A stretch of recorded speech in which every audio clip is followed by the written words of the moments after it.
Nah, tapi bantuan ini memang hanya untuk istilahnya mengganjel sampai nanti yang disampaikan oleh Bapak Sleng tadi, Pak Warseno, adalah yang dibutuhkan sebetulnya ada kegiatannya. Momen Gibran kompak dengan mantan rival bapaknya di Pilpres 2019 saat keliling Solo. Wali Kota Solo Gibran Rakabuming Raka terkejut ketika mencicipi kembang tahu instan di Solo. Gibran sempat salah mengira. Saat itu Gibran mencicipi hidangan penutup berbahan asli kedelai dengan kuah jahe yang biasa disajikan selagi hangat. Kuliner tradisional ini terbilang mulai langka. Saat ditemui di kediaman Dalang Warseno Sleng Sabtu 9 Oktober 2021, Gibran menyebut olahan tersebut bertekstur halus dan manis khas Indonesia. Lantas, Gibran mengapresiasi produk instan ini, terlebih pada masa sekarang orang harus pintar melihat peluang dan berjualan. Tidak berhenti di situ, Gibran kembali menanyakan perihal kuliner di hadapannya itu. Dia bertanya di mana kembang tahu instan ini dijual. Fasihah Tianur, Direktur Marketing CV Sinar Food Haltindo selaku produsen kembang tahu instan Silken Tahu pun menjawab pertanyaan yang menyeratkan rasa penasaran Gibran.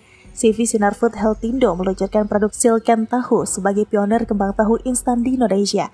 Sejalan dengan komitmennya untuk melestarikan kuliner tradisional, kembang tahu instan ini dikemas dalam kotak yang bisa disajikan untuk 4 porsi. Iva, panggilan akrabnya, mengklaim Silken Tahu terbuat dari bahan pilihan dan tanpa pewarna. Kehadiran Silken Tahu tentu menjadi solusi untuk menikmati wedang tahu sambil di rumah saja. Sejumlah manfaat Silken Tahu pun dirasakan penikmatnya, seperti menambah nafsu makan, meningkatkan imun atau daya tahan tubuh, serta menghangatkan tubuh. Sementara itu, Menteri Pariwisata dan Ekonomi Kreatif atau Menparekraf Sandiaga Uno juga sempat menceritakan momen kebersamaannya bersama Wali Kota Solo Gibran Rakabuming Raka dalam lawatannya ke Kota Bengawan. Sandiaga mengaku satu mobil bersama Gibran saat menyaksikan pergelaran Hybrid Festival Spektakuler Solo International Performing Arts atau SIPA 2021 di Bengawan Solo Park, Taman Satwa Taru Juruk Solo, Jumat 8 Oktober 2021. Sandiaga mengatakan dalam perjalanan itu, ia dan Gibran saling bertukar pikiran terkait kondisi perekonomian di Solo. Menurut dia, ada sinyal kebangkitan ekonomi pasca pandemi COVID-19. Menurut Sandiaga, Kota Solo sangat bergantung kepada pariwisata dan kegiatan ekonomi kreatif. Sandiaga juga memberikan masukan kepada Gibran supaya kegiatan ekonomi kreatif dilaksanakan dengan penuh kehati-hatian dan menerapkan protokol kesehatan ketat. Gibran, kata Sandiaga, sepakat dengan masukan tersebut. Dalam kunjungannya tersebut, Sandiaga Uno juga memuji Wali Kota Solo Gibran Rakabuming Raka yang bekerja keras untuk masyarakat Solo. Selain menyaksikan pergelaran Hybrid Festival Spektakuler Solo International Performing Arts atau SIPA 2021, Sandi juga mengunjungi The Solo Madu untuk menyaksikan kegiatan apresiasi kreasi Indonesia 2021 yang diikuti para pelaku usaha mikro kecil dan menengah atau UMKM. Gibran dan Sandi terlihat kompak dengan memakai baju batik. Mereka meninjau satu persatu stand UMKM yang ikut dalam kegiatan tersebut. Sebelumnya, Wali Kota Solo Gibran Rakabuming Raka menegaskan dirinya masih ingin fokus untuk membenahi Solo. Gibran menyatakan belum memikirkan lebih jauh terkait langkah politiknya. Meski ada beberapa partai politik atau parpol yang siap mendukung maju di Pilkada DKI Jakarta 2024, namun Gibran masih ingin fokus di Solo.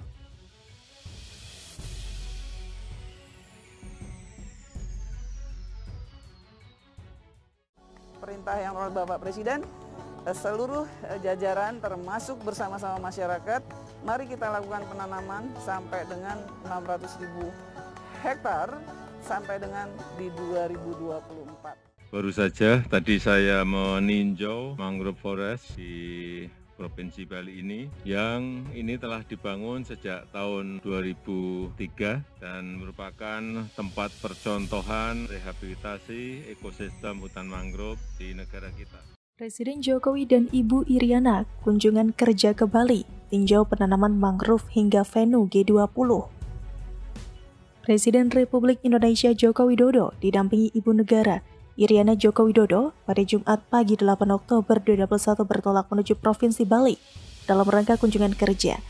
Melalui pangkalan TNI Angkatan Udara Halim Perdana Kusuma Jakarta, Kepala Negara bersama rombongan lepas landas dengan menggunakan pesawat Kepresidenan Indonesia 1. Setibanya di Bandara Internasional I Gusti Ngurah Rai, Kabupaten Badung, Presiden Jokowi langsung menuju Taman Hutan Raya Ngurah Rai untuk meninjau pelaksanaan penanaman mangrove. Rombongan yang turut mendampingi Presiden dan Ibu Iriana antara lain Menteri Lingkungan Hidup dan Kehutanan atau LHK, Siti Nurbaya Bakar, Menteri Sekretaris Negara, Pratikno, Menteri Luar Negeri Retno Marsudi, Kepala Badan Restorasi Gambut dan Mangrove Hartono Prawira Atmaja, Gubernur Bali Iwayan Koster, dan Wakil Menteri LHK Alwe Dohong. Presiden Jokowi dan Ibu Negara Iriana Jokowi terlihat mesra berjalan berdampingan menyusuri kawasan hutan mangrove di atas jembatan kayu sejauh 500 meter. Presiden Jokowi dan Ibu Iriana terlihat kompak memakai busana putih hitam, berjalan sambil berbincang dan menikmati udara serta pemandangan hutan mangrove yang memejahkan mata. Di sela-sela perjalanan, Presiden dan Ibu Iriana mendapatkan penjelasan dari pengelola Taman Hutan Raya Komangtri tentang kawasan hutan mangrove yang ternyata hutan mangrove tersebut telah direhabilitasi sejak tahun 1992. Komang menjelaskan luas kawasan ini sebesar 268 hektar. Sebelumnya merupakan lahan eks tambak ikan dan udang yang terbengkalai. Sejak tahun 1992 direhabilitasi dan berhasil dengan baik. Kini terdapat 92 jenis burung dan 33 jenis tanaman mangrove. Berdasarkan data dari Kementerian Lingkungan Hidup dan Kehutanan, luas lahan mangrove Provinsi Bali mencapai 2.143,97 hektar. Dari luas tersebut, 19 hektar diantaranya termasuk kategori kerapatan jarang, serta masih terdapat habitat mangrove yang berpotensi dapat ditanami seluas 263 hektar. Menteri LHK Siti Nurbaya Bakar mengatakan, keberhasilan konservasi hutan mangrove di Mangrove Conservation Forest beriringan dengan alih usaha dari budidaya tambak menjadi multi usaha lain berbasis ekosistem mangrove seperti budidaya ikan tangkap, hasil pengolahan produk mangrove non-kayu, serta pariwisata. Upaya tersebut menunjukkan bahwa pemulihan ekosistem mangrove dapat mendorong pertumbuhan ekonomi lokal maupun regional. Artinya, hutan mangrove di Provinsi Bali yang dibangun sejak tahun 2003 ini merupakan tempat percontohan rehabilitasi ekosistem hutan mangrove yang dapat dimanfaatkan sebagai sarana edukasi, pariwisata, dan penguatan ekonomi. Presiden Jokowi menginginkan model rehabilitasi mangrove yang diterapkan di Taman Hutan Raya Ngurah Rai direplikasi di provinsi lain di tanah air. Usai meninjau Tahura, pada Jumat 8 Oktober 2021, Presiden mengatakan model rehabilitasi mangrove seperti inilah yang ingin direplikasi, dikopi untuk program rehabilitasi mangrove di provinsi-provinsi yang lain. Ia juga mengatakan hal ini akan terus dilakukan di kawasan-kawasan pesisir untuk memulihkan serta melestarikan kawasan hutan mangrove Nusantara, juga untuk mengantisipasi dan memitigasi dari perubahan iklim dunia yang terus dan akan terjadi. Kepala negara mengharapkan melalui penanaman mangrove ini bisa mengurangi energi gelombang, bisa melindungi pantai dari abrasi, juga bisa menghambat intrusi air dan memperbaiki kualitas lingkungan, baik di lingkungan pesisir maupun habitat di daerah pantai. Selain itu, Presiden Jokowi juga mengharapkan nanti akan ada peningkatan dari baik produksi ikan maupun hasil laut lainnya, utamanya kepiting cocok untuk mangrove ini. Dan yang paling akhir adalah bisa meningkatkan pendapatan masyarakat. Hutan mangrove di Bali juga direncanakan akan menjadi salah satu tempat yang akan ditampilkan kepada para pemimpin negara G20. Menurut keterangan persnya, Presiden mengatakan ini juga nanti mungkin akan menjadi salah satu venue yang akan diperlihatkan kepada pimpinan-pimpinan G20 tahun depan. Mengakhiri rangkaian kunjungan kerja di Provinsi Bali, Presiden akan memberikan pengarahan kepada Forum Koordinasi Pimpinan Daerah atau Forkopimda seprovinsi Bali yang digelar di Gedung Wisma Sabha Utama, Kompleks Kantor Gubernur Bali. Dan dilanjutkan dengan meninjau sejumlah lokasi yang akan digunakan dalam konferensi tingkat tinggi atau KTT G20. Pada tahun 2022 mendatang, Indonesia dipercaya untuk menjadi tuan rumah pertemuan akbar tersebut.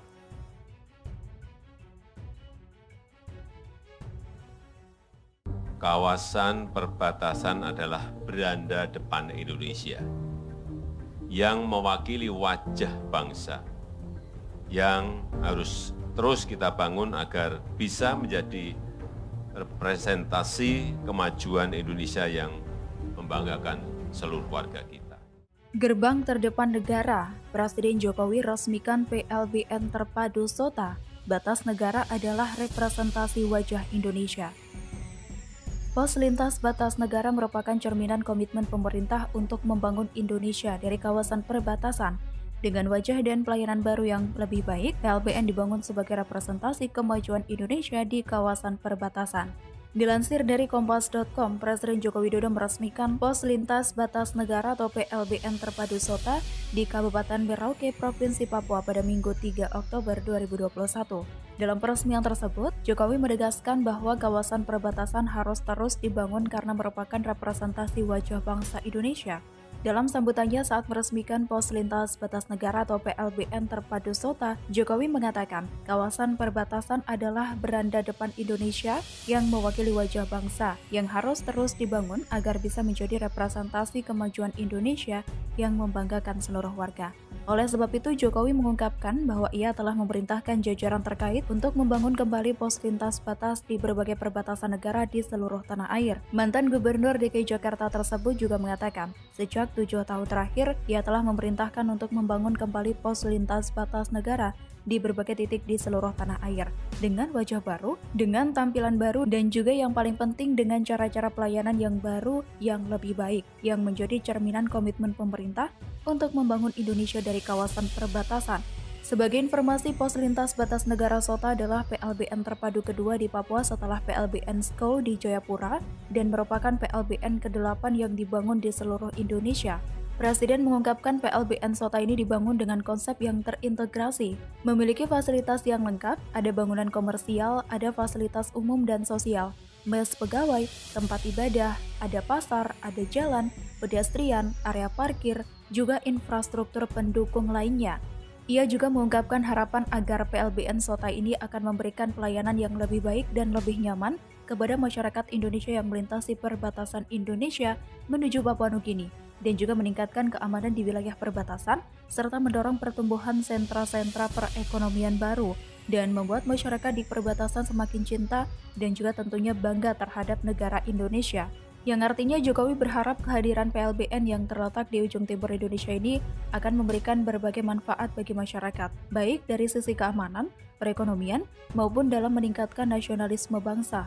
PLBN Sota di Merauke ini dibangun oleh Kementerian Pekerjaan Umum dan Perumahan Rakyat. Menteri PUPR Basuki Hadi Mulyono mengatakan, pembangunan PLBN tidak hanya bertujuan untuk pos lintas batas negara saja, namun juga akan didorong menjadi pusat pertumbuhan ekonomi baru, salah satunya dengan dibangunnya pasar.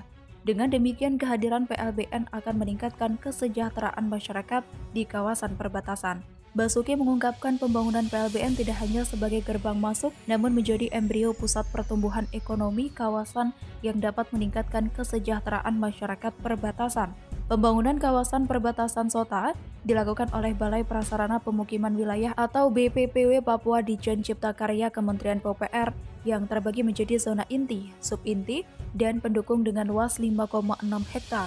Pada zona inti telah diselesaikan bangunan utama PLBN seluas 1.000 meter persegi, gerbang Tasbara, monumen atau patung Garuda, pekerjaan interior, pagar keliling, CCTV, portal, tiang bendera dan signik, X-ray scanner, dan walk-through metal detector. Sedangkan untuk zona subinti dibangun rumah pegawai sebanyak 16 unit tipe 36, musola, gereja, beserta interiornya. Kemudian juga diselesaikan bangunan zona pendukung berupa pasar perbatasan sebanyak 15 kios, patung Soekarno, dan bangunan tempat pembuangan akhir sampah.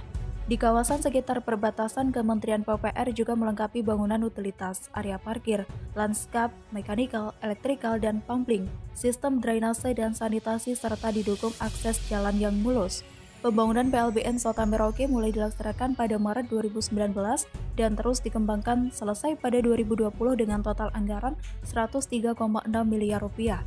Pembangunan konstruksi PLBN Sota dikerjakan oleh kontraktor PT Nindya Karya Persero.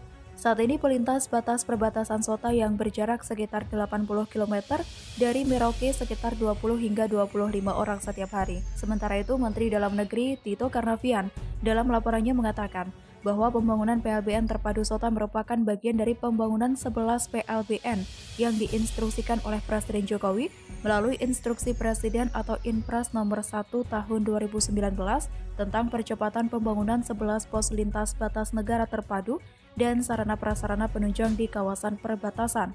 Tito menjelaskan kehadiran PLBN Sota merupakan awal dari pengembangan kawasan PLBN Sota sebagai kawasan pusat pertumbuhan ekonomi baru di perbatasan negara yang dapat bermanfaat tidak hanya untuk masyarakat Papua, tapi juga negara tetangga, Papua Nugini serta negara-negara Pasifik lainnya.